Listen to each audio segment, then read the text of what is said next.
We've got a bombshell new report from the New York Times exposing the way in which Donald Trump actually hurt his own attack against Iran. Quote, Mr. Trump seemed almost gleeful in telling reporters that he could make a decision 1 second before it's due because things change, especially with war. All the while, Mr. Trump was making blustery statements indicating he was about to take the country into the conflict. Everyone should evacuate Tehran, he wrote on Monday last week on Truth Social, the social media platform he owns. The following day, he posted that he had not left a meeting of the Group of Seven in Canada to broker a Middle East ceasefire, but for something, quote, much bigger. So he told the world, quote, stay tuned. These public pronouncements generated angst at the Pentagon and U.S. Central Command, where military planners began to worry that Mr. Trump was giving Iran too much warning about an impending strike. A small group of top military officials at the Pentagon and U.S. Central Command in Tampa had already begun refining attack plans on the Fordo facility and other Iranian nuclear sites that military planners had drawn up years ago. But even as the military planning was being conducted in secrecy, each of Mr. Trump's social media posts seemed to be telling the world what was coming. The president, said one military official, was the, quote, biggest threat to OPSEC, or operational security, that the planning faced. And in fact, it turns out that the military officials who feared that Trump was giving away too much information were exactly correct, because it's also being reported that while the U.S. bombs that hit the 3 nuclear facilities caused damage, that Iran had, quote, moved equipment and uranium from the site in recent days. And there was growing evidence that the Iranians, attuned to Mr. Trump's repeated threats to take military action, had removed 400 kilograms, or roughly 880 pounds, of uranium enriched to 60% purity. That's just below the 90% that is usually used in nuclear weapons. The 60% enriched fuel had been stored deep inside another nuclear complex near the ancient capital of Isfahan. Rafael Moriano Grossi, the Director General of the International Atomic Energy Agency, said by text that the fuel had been seen by his team of United Nations inspectors about a week before Israel began its attacks on Iran. In an interview on CNN on Sunday, he added that, quote, Iran has made no secret that they have protected this material. Asked by text later in the day whether he meant that the fuel stockpile, which is stored in special casks small enough to fit in the trunks of about 10 cars, had been moved, he replied, I do. In other words, put bluntly, because Donald Trump is as subtle as a heart attack, because he's as discreet as a hurricane, he felt the need to make himself the center of attention, tease the attacks like he was on the series finale of The Apprentice, give Iran all the advance warning they needed to move this stockpile, and negated the whole point of the attack in the first place, in that they were able to move nearly 1,000 pounds of enriched uranium out of the facilities that the U.S. targeted. And look, I know that this country is split on the merits of the attack. I am personally of the mind that this attack was a gross abdication of Trump's biggest campaign promise to his supporters not to engage the U.S. in yet another unwinnable war in the Middle East.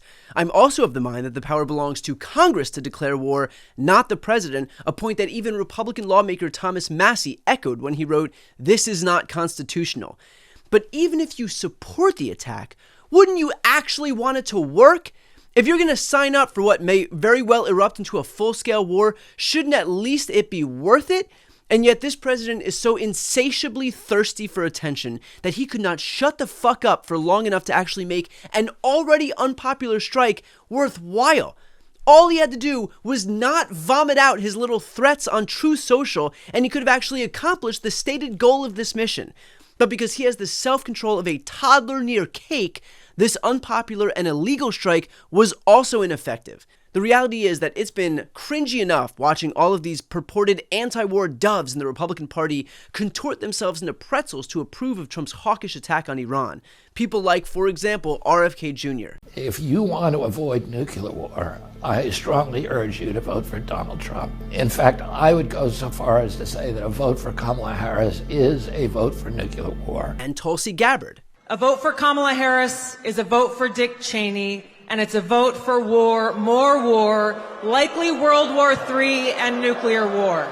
A vote for Donald Trump is a vote for a man who wants to end wars, not start them. Oh, and Donald J. Trump himself. There must also be a complete commitment to dismantling the entire globalist neocon establishment that is perpetually dragging us into endless wars, pretending to fight for freedom and democracy abroad.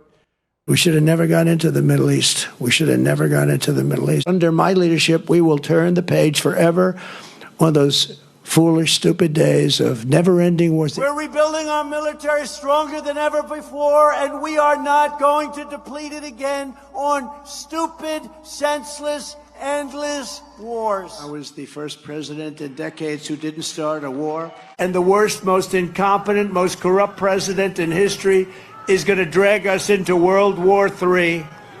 And this horrible, horrible president is dragging us toward World War III. We're going to be in World War III soon. Because I think we would have been good with Iran. I don't want to do anything bad to Iran. Together we're fighting to secure our borders, end the endless foreign wars, and defend the working people of America. What would happen if we had a war? We won't, with me. But you will have World War III, I believe, without me. But we won't have. And so now, all of these people not only have to figure out a way to explain how their blatant lies on this topic somehow make them not liars, but they'll also squander all of that cred on a strike that wasn't even completely worth it. Imagine predicating your entire identity on being anti-war, and now you're not only a war hawk, but you're a war hawk for a mission that the loudmouth commander-in-chief exposed to the enemy before it even happened. In fact, you know who's been more honest within the GOP than most of her party?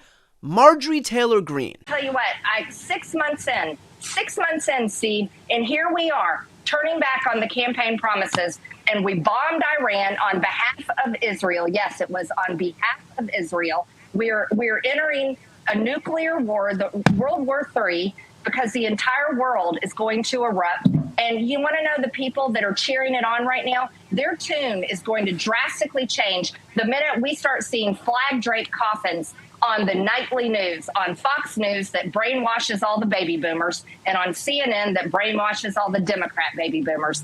And that is exactly how this is going to go down. When even Marjorie Taylor Greene is able to explain how much of a disaster this is, you might have lost the plot. So look, I know that this country is split right now, although the majority of Americans do not support what Trump is doing and certainly don't support engaging the U.S. in a drawn-out war in the Middle East. But something that everyone can agree on is that if this was going to happen anyway, maybe don't give the whole game away because one man has no self-control. And yet, because it's Trump who needs the spotlight every second of every day of every week of every year, here we are. The biggest threat to Trump's own operational security is Donald Trump himself.